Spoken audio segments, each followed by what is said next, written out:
हम जो आए दिन बुक्स, मूवीज और न्यूज में देखते हैं कि न्यू इन्वेंशंस हुआ, साइंस एंड टेक्नोलॉजी अपने पीक पर है और रिसेंटली चंद्रयान 3 और आदित्य L1 के लॉन्चिंग के बाद पूरे वर्ल्ड को इसरो के पावर का अंदाजा हो गया है। पर फिर भी best space agency in the world NASA, technology research हर चीज में आगे नासा। पर क्या आपको ऐसे फैक्ट्स पता है जो कि नासा या कोई भी साइंटिस्ट के पहले अपने पौराणिक धर्म ग्रंथों ने साइंस के बारे में बताया है, वो भी पूरे प्रूफ के साथ। इसमें से कई सारे स्क्रिप्चर्स कई गायब हो गए या तो फिर उन्हें डिस्ट्रॉय कर दिया गया। अपने पूर्वज बहुत इंटेलिजेंट थे, इसीलिए शायद उस टाइम कई इन्वेंशंस भी हुए थे, जैसे कि जीरो का इन्वेंशन जो कि आर्यभट्ट ने किए थे। जीरो के बिना मैथमेटिक्स अधूरा है और मैथमेटिक्स एक बहुत ही मेजर रोल प्ले करता है एस्ट्रोनॉमी में, और यूनिवर्स को समझने के लिए एस्ट्रोनॉमी को समझना बहुत ही इम्पोर्टेंट है। तो आज हम अपने यूनिवर्स से रिलेटेड कुछ बात समझेंगे जो कि हिंदू स्क्रिप्चर्स में बताई गई है। तुलसीदास जी द्वारा लिखी हनुमान चालीसा की इस चौपाई को जरा ध्यान से सुनिए। जुग सहस्त्र जो जन पर भानु, लीलियो ताही मधुर फल जानो। इसका अर्थ ये है कि हनुमान जी ने भानु मतलब सूरज को एक मीठा पका हुआ फल समझे और उसे खाने के लिए जुग सहस्त्र जोजन जितना डिस्टेंस कवर किए थे। सहस्त्र एक संस्कृत वर्ड है जिसका मतलब है हजार। इसके बाद जुग और जोजन एक वैदिक टर्म्स है। Jug terms is used to measure time and jojan is a measure of distance. जुग का मतलब होता है युग, और सभी को पता है कि 4 युग होते हैं, सतयुग, त्रेतायुग, द्वापर युग और कलयुग। सतयुग 4800 डिवाइन ईयर्स का होता है, त्रेतायुग 3600 डिवाइन ईयर्स, द्वापर युग 2400 डिवाइन ईयर्स और कलयुग 1200 डिवाइन ईयर्स का होता है। इसका मतलब जुग चारों युगों का टोटल 12000 डिवाइन ईयर्स का होता है। जोजन मतलब 8 माइल्स। अब अगर जुग सहस्त्र और जोजन को मल्टीप्लाई करें तो टोटल 96 मिलियन माइल्स होता है। अगर माइल्स को किलोमीटर में कन्वर्ट करें तो इसका कैलकुलेशन आता है 15 करोड़ 36 लाख किलोमीटर। अभी जो इतना सारा कैलकुलेशंस आपने देखे वो डिस्टेंस है अर्थ और सन के बीच का, जिसे तुलसीदास जी ने 16वीं सेंचुरी में हनुमान चालीसा की 18वीं चौपाई में बता दिए थे। उस टाइम टेलीस्कोप का इन्वेंशन तक नहीं हुआ था और अप्रॉक्स वही डिस्टेंस साइंटिस्ट ने 17वीं सेंचुरी में बताए with the help of telescope.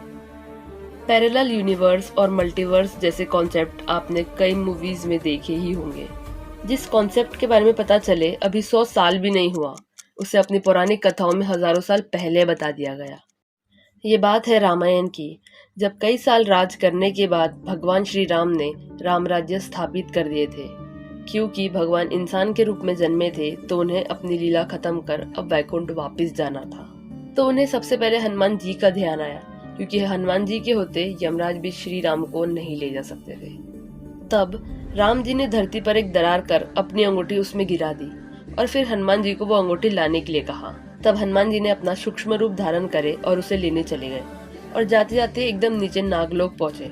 वहाँ उन्हें नाग देवता वासुकी जी मिले। हनुमान जी ने उन्हें बताया कि वो प्रभु श्री राम की अंगूठी लेने आए हैं। तो वासुकी जी ने उन्हें पूछे कि आप कौन से वाले राम भगवान की बात कर रहे हो। तब हनुमान जी को थोड़ा आश्चर्य हुआ और उनके कुछ बोलने से पहले ही वासुकी जी ने एक सोने के पहाड़ की तरफ इशारा करते हुए बोले कि वहाँ आपको आपके राम जी की अंगूठी मिल जाएगी। जैसे ही हनुमान जी उस पहाड़ के पास पहुँचे तो उन्हें नजर आया कि वो पहाड़ सोने की अंगूठियों से बना है और वो सभी अंगूठियाँ एक जैसी है। तभी वासुकी जी ने उन्हें बताया कि हर ब्रह्मांड के त्रेता युग में राम भगवान अपनी अंगूठी यहाँ गिरा देते हैं, ताकि आपको पता चल सके कि आपके श्री राम इस अनंत ब्रह्मांड में अकेले श्री राम नहीं, बल्कि इस ब्रह्मांड की तरह ही अलग अलग ब्रह्मांड में श्री राम उपस्थित है और ऐसी ही लीला रच रहे हैं। तो इससे पता चलता है कि एक अपनी ही यूनिवर्स नहीं, बल्कि ऐसे ही कई और यूनिवर्स है जिसे आज मल्टीवर्स के नाम से जाना जाता है। और ऐसे ही पैरेलल यूनिवर्स का कॉन्सेप्ट है जिसमें सेम अपने ही यूनिवर्स की तरह चीजें होती है। बस फर्क इतना है कि हर यूनिवर्स में अपना एक अलग टाइम चलता है। जैसे अपनी धरती पर कलयुग चल रहा है, हो सकता कहीं पर सतयुग चल रहा हो, कहीं पर त्रेता, कहीं द्वापर और कहीं पर हो रहा हो कलयुग का एंड। महर्षि वाल्मीकि जी की लिखी श्रीमद् वाल्मीकि रामायण में किया गया है नेविगेशन और वर्ल्ड मैप का वर्णन। जब सीता जी को ढूंढने के लिए पूरे वानर सेना को चारों दिशा में भेजा जा रहा था तो उसके पहले किष्किंधा के राजा सुग्रीव ने उन्हें कुछ डायरेक्शन और इन्फॉर्मेशन दी थी, जैसे कि वहाँ के झाड़ पेड़ नदियाँ कैसे होंगी, वहाँ का मौसम, टेम्परेचर, वहाँ के लोग कैसे होंगे, और वो भी आज से 14,000 साल पहले, जब ना कोई नेविगेशन टूल्स थे और ना ही कोई वर्ल्ड मैप। तो अगर उसे ठीक से समझा जाए तो मोस्ट ऑफ द थिंग्स जो उन्होंने डिस्क्राइब किए वो एक्चुअल में उन जगहों से मैच करती है। बट तब से लेके अभी के कंपैरिजन में लैंडस्केप काफ़ी चेंज हो गए हैं and because of that Ramayana में लिखे वो इंस्ट्रक्शन एग्जैक्टली तो सेम आज एग्जिस्ट नहीं करेंगे। इतने साल पहले जब कोई इन्वेंशंस नहीं हुए थे तो कोई ऐसी इन्फॉर्मेशन कैसे दे सकता है। ये सभी हिस्टोरिकल स्टोरीज रामायण से रिलेटेड थी। हिंदू स्क्रिप्चर्स में अभी भी कई ऐसी चीज़ें हैं जिसे आज तक कोई डिकोड नहीं कर पाया। सो अगर आपको मेरा कंटेंट पसंद आया है तो please subscribe for more such videos.